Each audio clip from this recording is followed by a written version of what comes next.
Welcome to this briefing of the Jerusalem Press Club, JPC, another one in the series we've been running for the international press since the beginning of the coronavirus crisis. The recent webinars are held under the title Scoop on Annexation or Sovereignty, focusing on the impending plan to annex or apply the Israeli law on areas in the West Bank or Judea and Samaria, presumably on July 1st, next week actually. Today we host Ambassador Daniel Shapiro, former ambassador of the United States in Israel between 2011 and 2017. Today a distinguished visiting fellow of the Israeli Institute for Strategic Studies. Prior to that, he was senior director for the Middle East and North Africa at the National Security Council at the White House, where he served as a member of the Special Envoy George Mitchell's team, led U.S. diplomatic efforts in Syria and Lebanon, and advised President Obama through the early months of the Arab Spring. Ambassador Shapiro, thanks for joining us. Before I ask you, what do you think about the annexation, applying Israeli law according to the Trump plan? Let me ask you first, what do you actually know about it? Because a week before this is supposed to happen, it seems that many people, including some of the key people involved, know very little about it. Thank you, Uri, and thanks everybody for joining, and thanks to the Jerusalem Press Club. Joe, to your question, of course, I don't know anything more than what one can read in the press about what the proposal for unilateral annexation might be on or after July 1st. And if you read the Israeli press, you discover almost every day multiple contradictory stories about the form that the unilateral annexation would take. Some say it would be the full 30% of the West Bank that the Trump plan envisions, the Jordan Valley settlement blocks and outlying settlements. Some say even that amount would be augmented to respond to the complaints of settlers that it's insufficient. Some say it would be just the Jordan Valley or just the settlement blocks or just the outlying settlements. Nobody has seen a map. Even the IDF, which would have to implement the annexation and defend the new borders, they've not been seriously consulted. So they don't know what scenario they're preparing for. And that is some way to make that is a strange way to make a decision with significant strategic, societal, and national security consequences. There seems to be a difference in the interpretation of the plan between Washington and Jerusalem. The Trump plan, especially if you take Jared Kushner's perspective, envisions a Palestinian state as part of the deal, while in Israel, if you listen to Netanyahu's closest allies and circle, obviously encouraged by your successor as the U.S. ambassador in Israel, David Friedman, there won't be a Palestinian state. And at maximum, there will be, we will pay a lip service to it. Do you agree with this kind of description? Well, that's another one of the strange unknowns about this scenario. The Trump plan indeed calls for a two-state solution. It was the first time President Trump ever agreed to that terminology. The Palestinian state it envisions, if the Palestinians were to meet various conditions and over a 4-year negotiating period, is not a viable state. So it's not really implementable as a two-state solution, and no Palestinian leader would negotiate on the basis of that plan.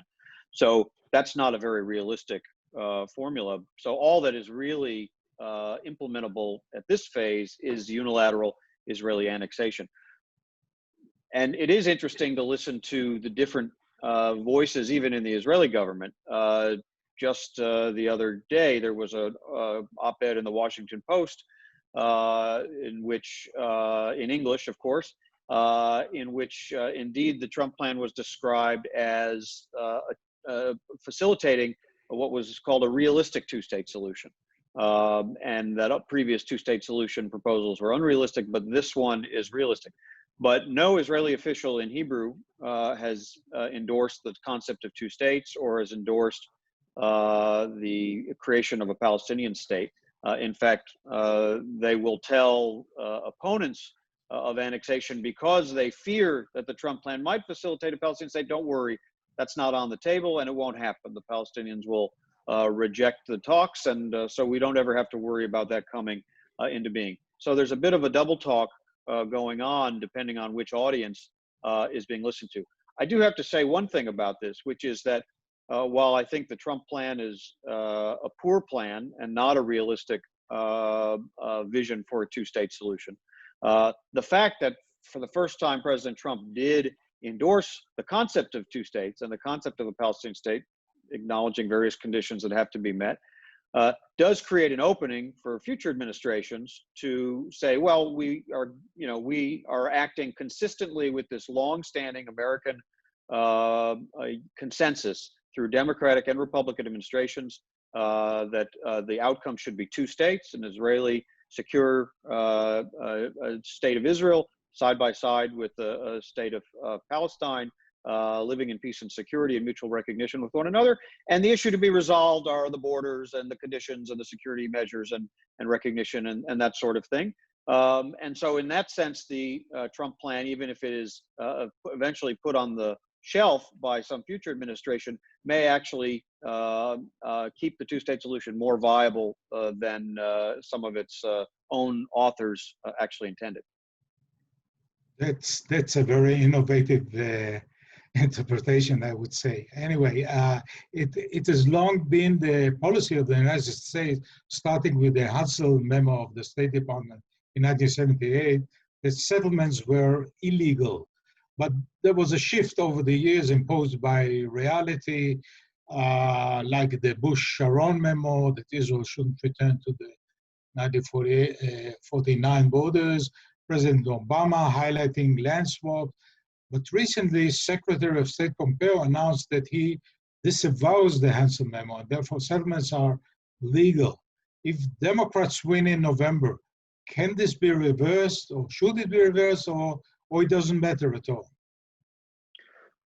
Well, I don't know what a Democratic administration will do. I do think you're correct that there was a long-standing bipartisan consensus in U.S. foreign policy that unilateral acts by either side that are harmful to the chance to achieve a two-state solution are things the United States should oppose. And so every administration has, of course, opposed unilateral declarations of independence by the Palestinians or appeals to the United Nations or international tribunals by the Palestinians, and has proposed unilateral Israeli settlement construction and expansion, and of course, until recently, unilateral annexation was never even really on the table because that principle of opposing unilateral measures was very strong. Now, no administration after the Carter administration focused on the question of the legality of settlements. They focused on the practicalities, that they are harmful as they expand to the prospects of two states being achieved. At the same time, all U.S. proposals from the Clinton administration through the Bush administration and through the Obama administration in various ways and in various language have acknowledged that a likely two-state solution would enable Israel to retain certain settlement blocks or certain large population centers close to the 1967 lines, and that could be done with land swaps in a way that's consistent with the vision of a two-state solution. So it's not impossible to imagine those concepts remaining relevant in future administrations. But what was always very important was that these decisions not be taken unilaterally, that decisions on what land each side would control, on what land might be swapped, would be the outcome of negotiations. And that was always, and I believe should remain, and I believe in a Democratic administration probably would remain, the fundamental principle that outcomes and agreements, and certainly anything that would be deemed an end to the conflict, are only possible if they are the result of direct negotiations between the parties.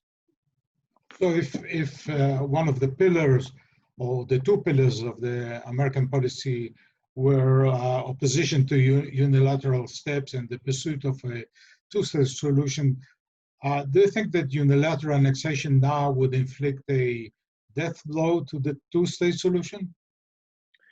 Well, it will certainly make it immensely harder. It's already very difficult. So no one should suggest this is the only obstacle to it, but it will take it from a very difficult challenge and possibly move it into the realm of impossible. And in fact, I think many of its advocates are openly hoping that is the result.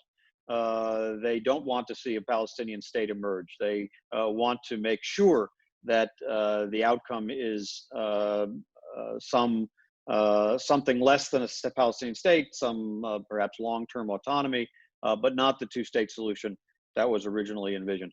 And that's really dangerous. I approach this question from the point of view of U.S. Interests. Obviously, Israel will make its own decisions about its own future, but the United States has interests in this question. Of course, the U.S. has moral and strategic interests in ensuring Israel's security. That's been true since its founding. Israel's the United States' only democratic ally in the Middle East, and it's never known a day without its security and legitimacy being challenged. And its ability to defend itself doesn't just help Israel's survival, but it helps address many of the same threats that the United States faces in the Middle East, from terrorist groups to proliferation to instability. And it's not a one-way relationship. The United States also derives enormous benefit from intelligence cooperation and joint training and technology development with Israel. And that's enabled by very strong trust between our leaders and our societies. But unilateral annexation will harm U.S. interests in two ways. One, it will take what has really been a relatively stable situation in which Israeli and Palestinian security forces cooperate to prevent acts of terrorism and introduce tensions that will likely lead to the breakdown of that cooperation, perhaps not immediately, but over time. And Israel will find itself in that situation drawn back into complete control of the West Bank, including the roughly 3 million Palestinians that live there. That scenario is, of course, bad for Palestinians' rights and aspirations, but it's deeply injurious to Israel's security. And it's likely going to lead to the need for much bigger Israeli investments and deployments in the West Bank, which would draw attention from the big strategic regional threats from Hezbollah and Syria and Iran, which is really what the bulk of U.S. assistance is designed to help protect against. It might also introduce new external threats by destabilizing Jordan, which has been a very reliable security partner for both Israel and the United States. The second way U.S. interests will be harmed by unilateral annexation is that it will introduce tensions into the security partnership between us, because the security partnership is really built on a foundation of common values. And in the scenario that I described, with Israel in full control of the entire West Bank, which is an almost inexorable outcome of unilateral annexation beginning, it's going to really raise impossible dilemmas for how Israel can sustain its Jewish and its democratic character simultaneously. And as it has to make those choices between remaining a Jewish state, which might involve giving no rights of citizenship to Palestinians under its control, or remaining a democratic state, which would involve providing those citizenship rights, but without a stable Jewish majority, that's going to significantly weaken the bipartisan consensus and frankly support from younger Americans in both parties for the kind of partnership we've built on a bipartisan basis and both benefit from.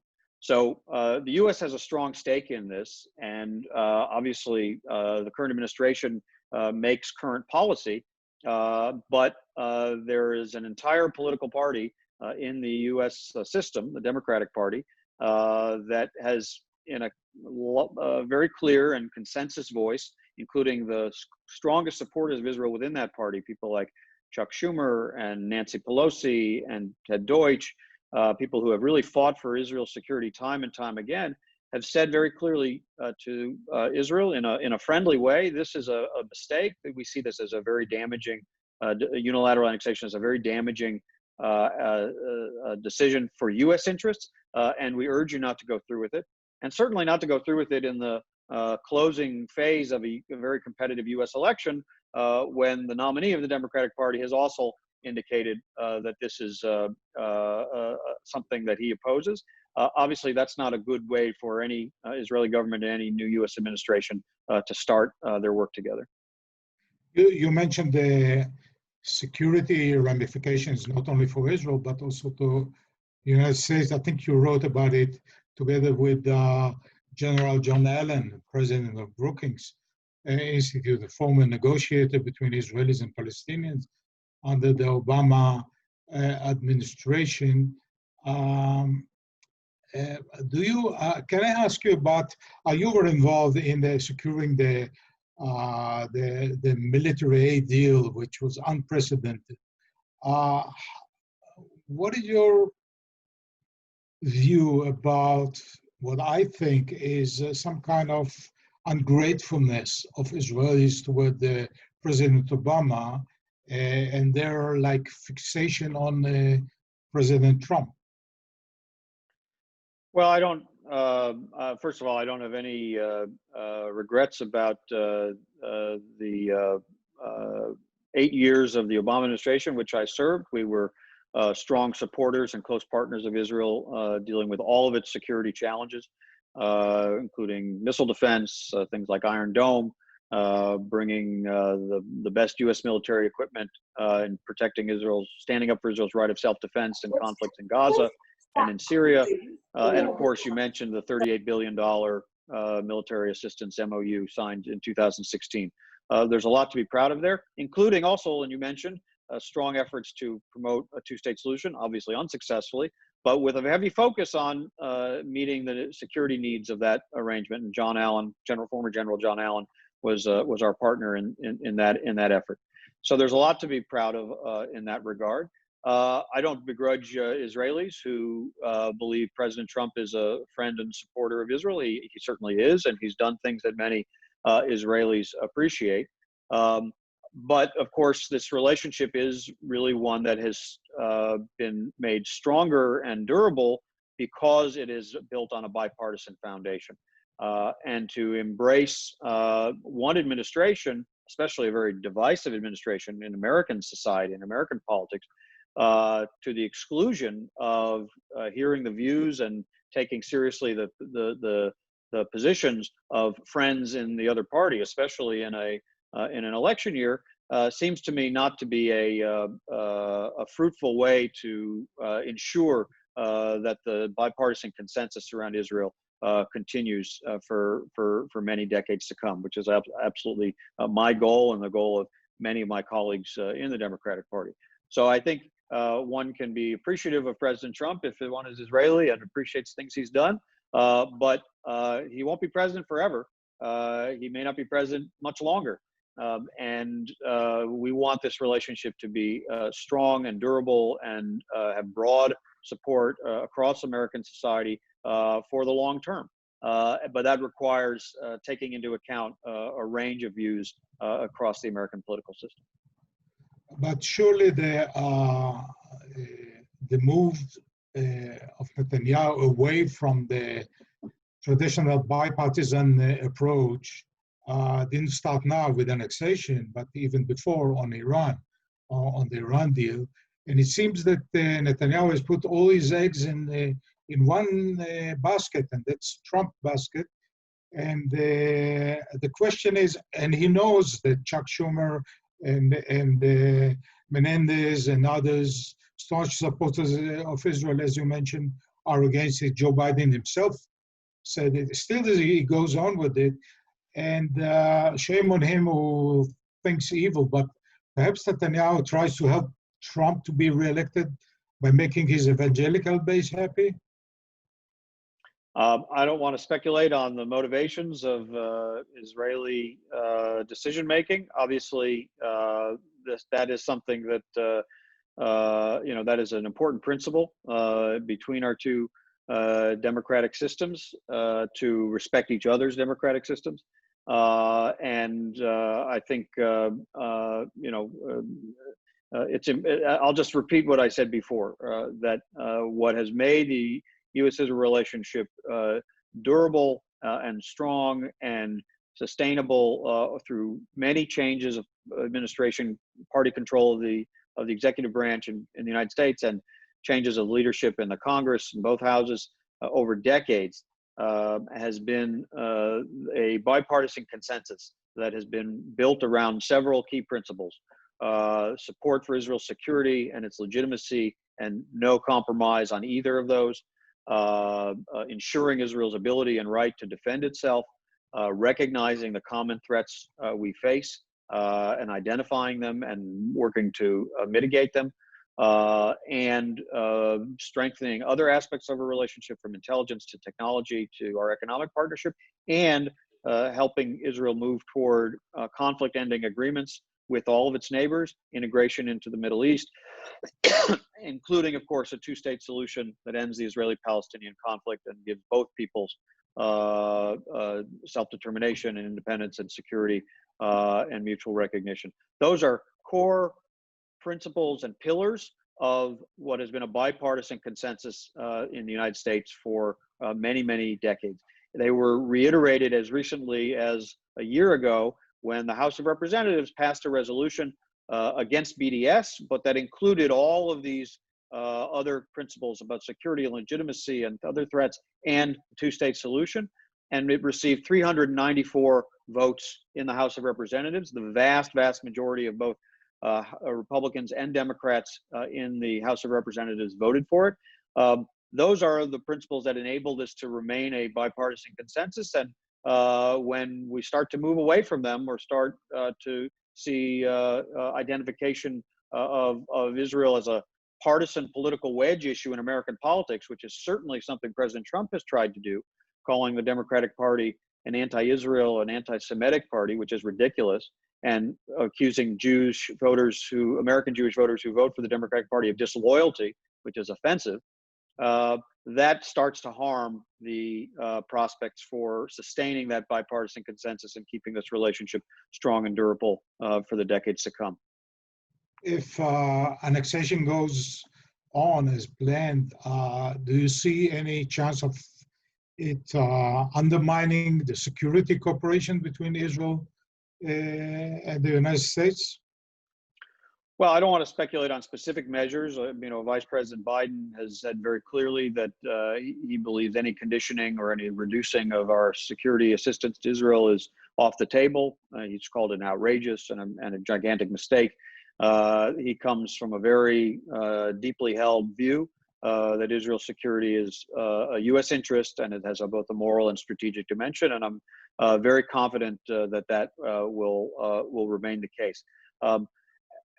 At the same time, I've referenced the harm that many American security officials believe will be caused to U.S. interests by unilateral annexation, by the destabilization of Jordan, by the end of Israeli-Palestinian security cooperation, by the weakening of or opportunities that will be lost for strengthening Israel's expanding ties with the Gulf states as part of a broad pro-American coalition in the region. And so those are all negatives. How future administrations and Congresses will respond to that is obviously impossible to know based on so many hypotheticals. But what is clear from all polling data in the United States is that if Israel moves away from the core principles of its identity as a Jewish and democratic state, and the two-state solution is really deemed to be put into the category of impossible objectives, support for Israel declines among younger voters of both parties. How that would affect the negotiations around a future MOU in 8 or 10 years, I obviously couldn't speculate about. But I believe it will undercut the core, broad societal support for Israel that I very much work to sustain and want to see remain strong. And so, it will always be in our interest to see Israel secure and to do that cooperation. But whether it will be as viable as it has been in a number of years under that scenario, that's something that we obviously can't speculate on. But still, a little more hypothesizing. We had under President Ford a reassessment, and under President Bush, further the loan guarantees issues.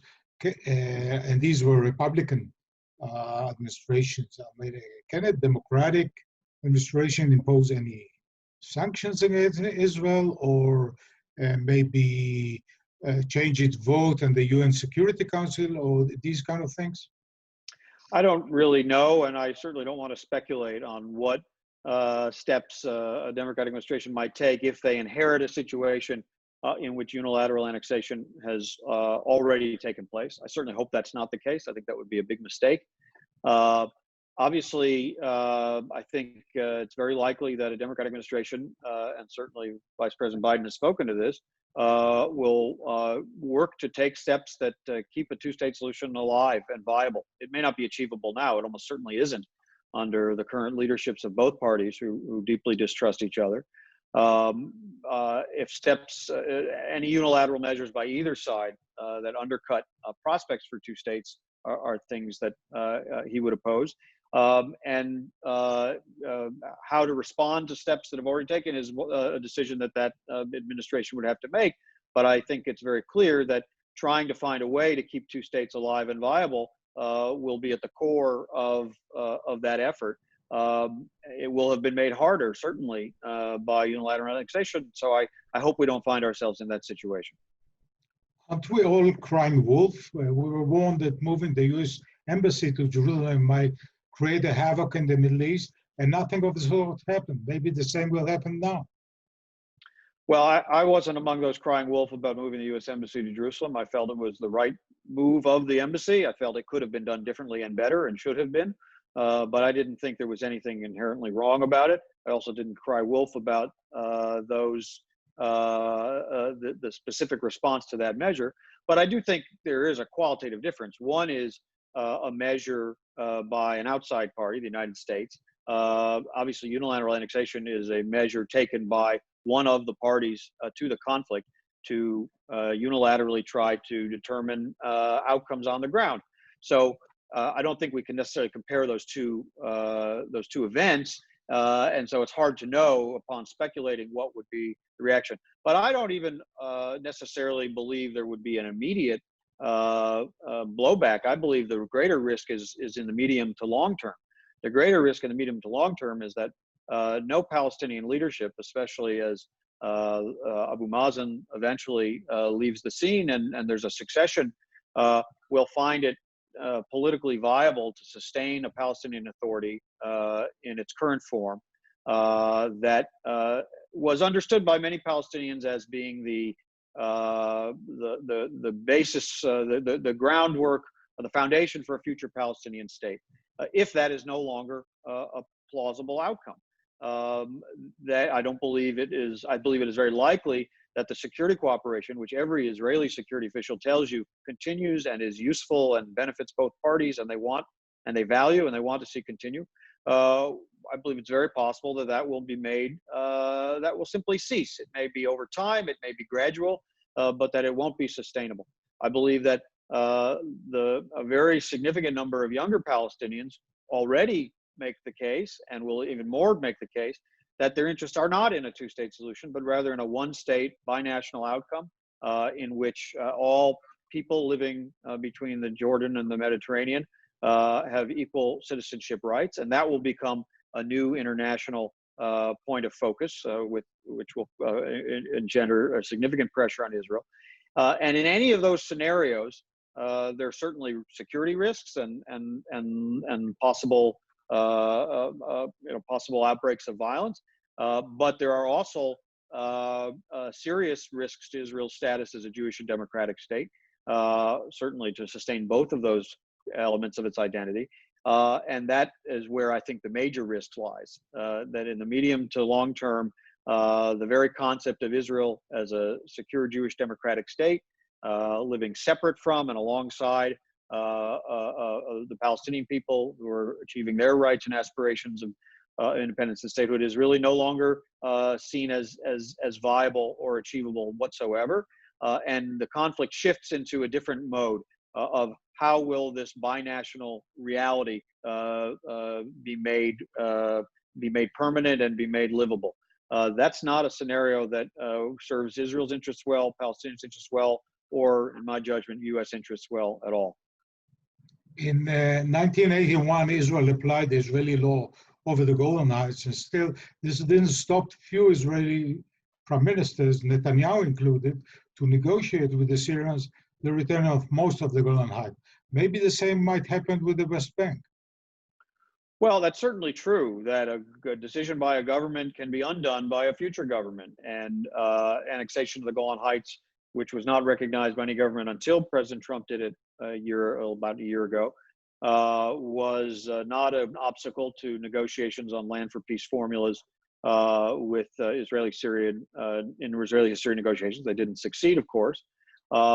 It would be, I think, harder, both politically and legally, and because of supermajority requirements that have been put in place in the Knesset to move backwards from negotiating from annexation toward negotiating over annexed territory in the West Bank. But you're correct that, at least in theory, it would remain possible.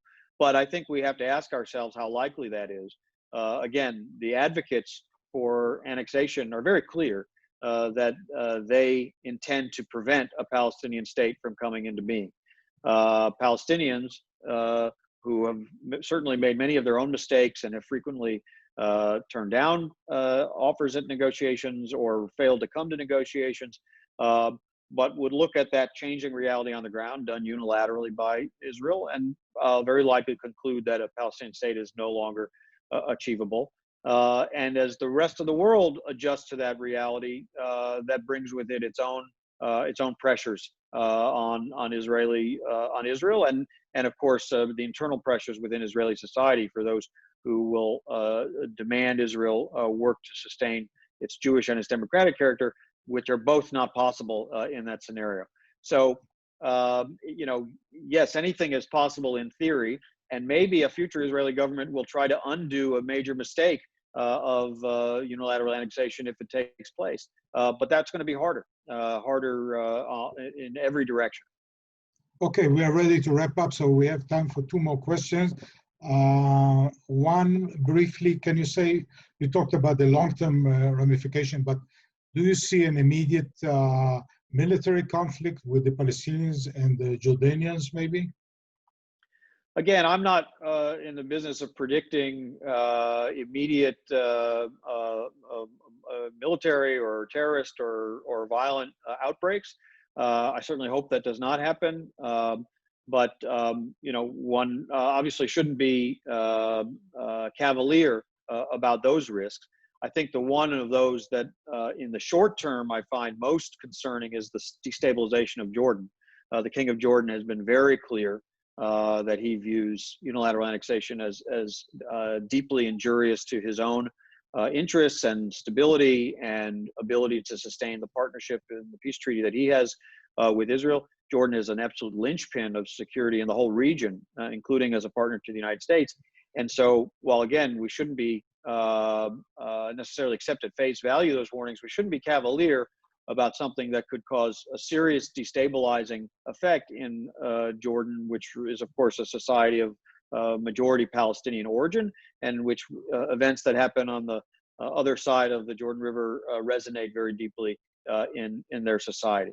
So that's the concern I have the bigger concern I have in the short term. The concern on the Palestinian side is a longer term. It is not necessarily an immediate outbreak of terrorism or breakdown even of security cooperation, but an eventual breakdown of security cooperation. I just don't see it's sustainable for Palestinian Authority to defend to its own people why it is in an autonomy arrangement, very limited autonomy arrangement, when unilateral acts by Israel have helped take off the table any prospect of that autonomy eventually maturing into statehood. Again, Palestinians would have a lot of their own obligations and tests to meet in order to get there. But if they can't make that case to their people, that authority is going to very likely cease to function.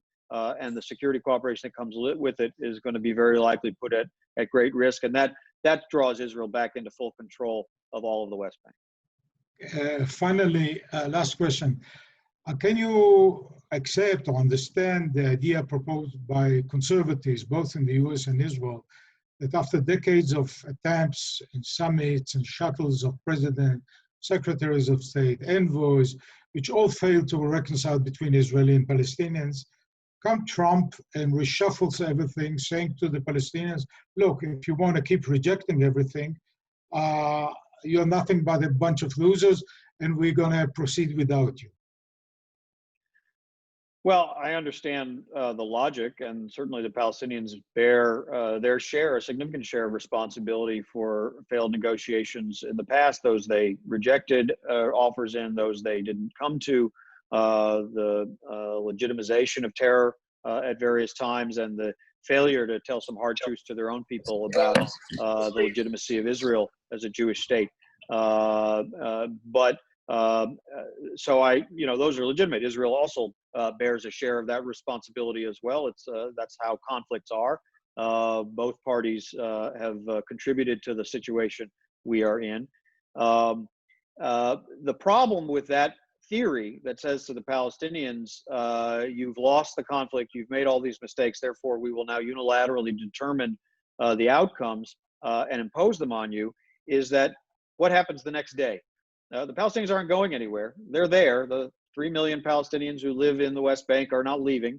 The rest of the expatriate Palestinian community that has an interest in this conflict, and the broader Middle East, Arab states and others, and much of the rest of the international community that has some feeling of the rights of Palestinians for self-determination, they aren't disappearing or going anywhere either. And so it doesn't solve the problem. It suggests the theory that this ends the conflict is an utterly false theory. It just changes the conflict into a different form, and it perpetuates it under a scenario in which prospects for a separation and two states recognizing each other's security and legitimacy and living in peace alongside each other is replaced by one in which many Palestinians, quite a number of Israelis, and much of the rest of the world, including not a small number of Americans, I would just suspect, will say the only outcome that is feasible at this point is a one-state binational reality in which all people have the same rights. That's the logical extension of that proposal. And until very, very recently, no Israeli government wanted to touch that scenario with a 10-foot pole. I've sat in many meetings, and I was in government with Prime Minister Netanyahu, who explained to American officials why he was determined to prevent a binational state from coming into being, why he absolutely endorsed in his Bar Ilan speech a two-state solution with a demilitarized Palestinian state that recognizes the Jewish state, something that Palestinian leaders would eventually, hopefully, be able to accept. It's true, Palestinian leaders have not met that goal, but the objective here should be to keep that prospect alive and convince Palestinian leaders and the Palestinian public that they need to turn in that direction. But in order to do so, it needs to be kept alive and viable, so that if and when they turn in that direction, it still can be achieved. If it can no longer be achieved, then obviously the chance of convincing them to accept it goes down almost to zero. Ambassador Shapiro, I want to thank you so much for being with us and for your candid talk. I'd like to also thank my colleagues at JPC, Talia Dekel and Rachel Lexiel, for their contribution. Stay tuned to our next webinar tomorrow at 11 a.m. with Ambassador Itamar Rabinovich, and on Thursday at 11 a.m. with Dr. Eran Lehman. Thank you all for being with us, and see you soon. Thank you. Thank you.